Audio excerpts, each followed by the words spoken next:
قد كفاني علم ربي من سؤالي واختياري فدعائي وابتهالي شاهد لي بافتقاري.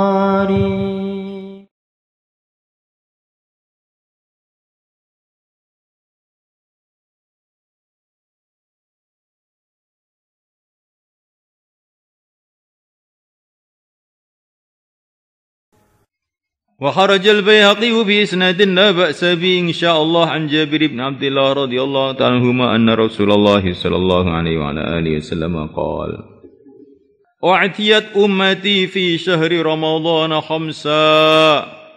Umatku di dalam bulan Ramadan diberi 5 perkara.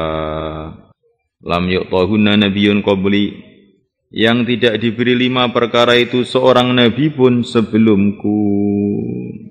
Amma wahidatun, adapun yang satu, fa innahu, sesungguhnya idza kana awwalu lailatin, bila telah ada awal malam min syahr Ramadan, dari bulan Ramadan.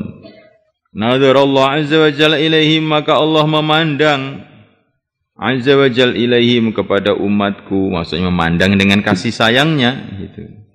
Kalau Allah itu memandang pada seluruh hambanya 24 jam. Tapi maksudnya memandang di sini memandang dengan kasih sayangnya. Wa man nadarallahu ilaihi, barang siapa yang Allah memandang kepadanya, lam yu'adzibhu, maka Allah tidak akan menyiksanya abadan, selamanya. Insyaallah. Jadi zahirnya hadis ini, asalkan orang itu awal Ramadan itu dalam keadaan iman, sudah selamat sudah. Karena awal Ramadan itu Allah memandang umat Rasulullah dengan kasih sayangnya. Siapa yang dipandang Allah enggak akan disiksa. Kalau begitu saya tidur aja sekarang. Nah itu orang yang tidak bersyukur namanya. Sudah dikasih anugerah, dipandang oleh Allah, ya semestinya kita malah meningkat lagi dalam malam kedua, malam ketiga, selanjutnya. Lah itu namanya orang itu orang benar. Nah, kalau tidak seperti itu, saya khawatir itu terus jadi orang enggak benar jadinya. Wa amasaniyatu fa inna khulufa fa afwahihim, maka sesungguhnya bau mulutnya umatku aina yumsun, ketika mereka masuk waktu sore, atau yabu adalah lebih wangi indallahi, di sisi Allah, min rihil miski, daripada bau kasturi.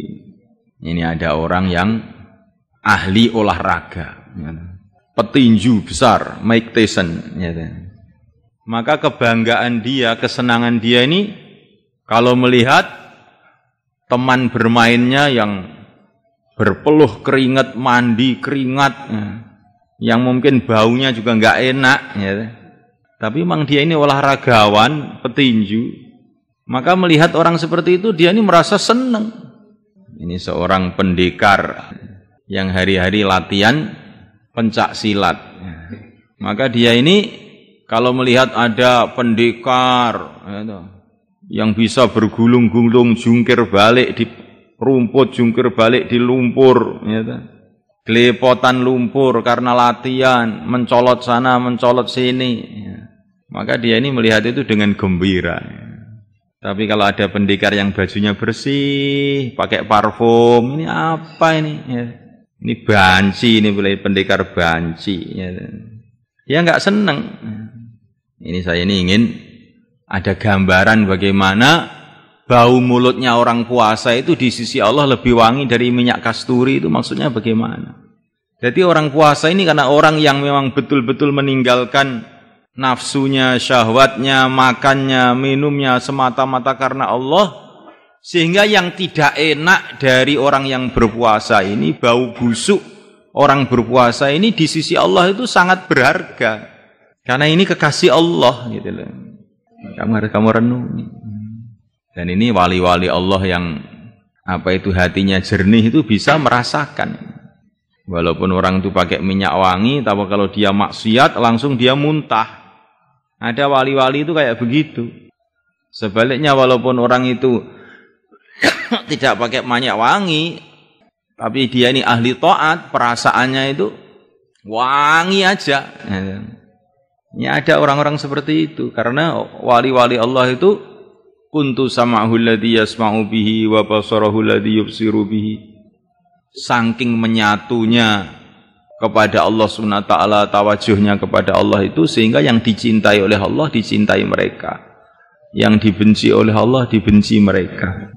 Jadi perasaannya itu berubah. Perasaannya itu berubah. Mencintai sesuatu karena Allah.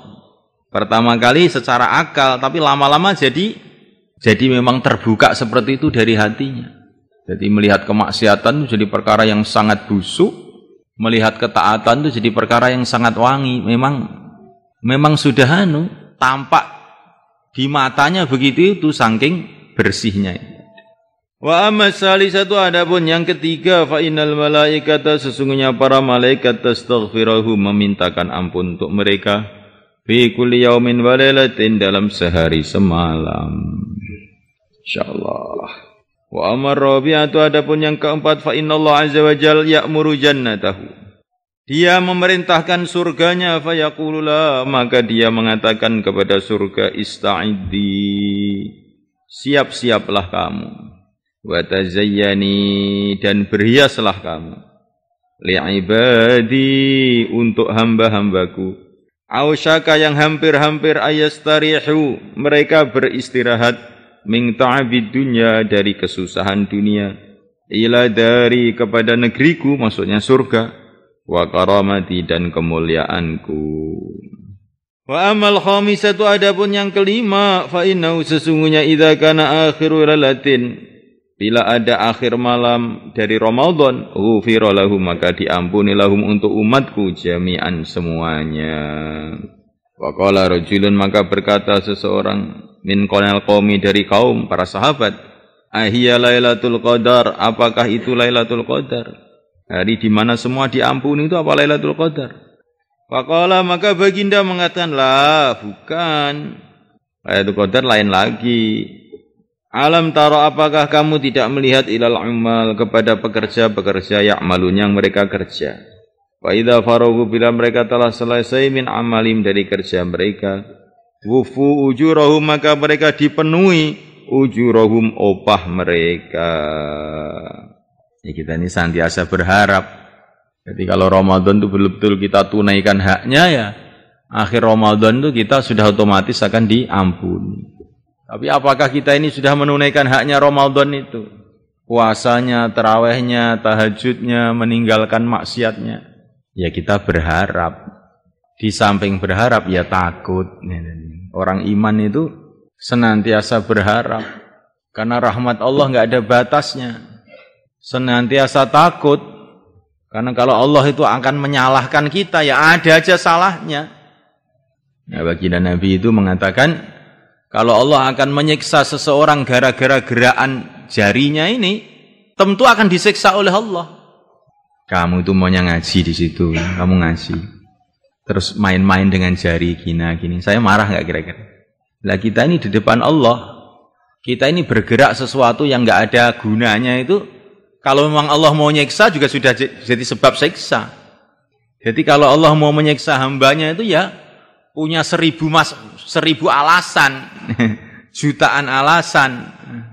Tapi kalau Allah itu mengampuni juga punya 1.000.000 alasan. Bahkan Allah itu kalau mengampuni tanpa alasan juga kadang-kadang itu. Allah itu kalau menyiksa mesti pakai alasan, tapi kalau ngampuni kadang-kadang enggak pakai alasan. Karena inna rahmati sabaqat ghadabi. Rahmat Allah itu mendahului murka Allah. Maka kita ini ya senantiasa takut, senantiasa berharap. Lah baru benar. Kalau berharap tok nanti jadi kurang ajar lama-lama. Tapi kalau takut tok jadi putus asa. Putus asa ini perkara yang dibenci oleh Allah. Berharap dan takut terus begitu.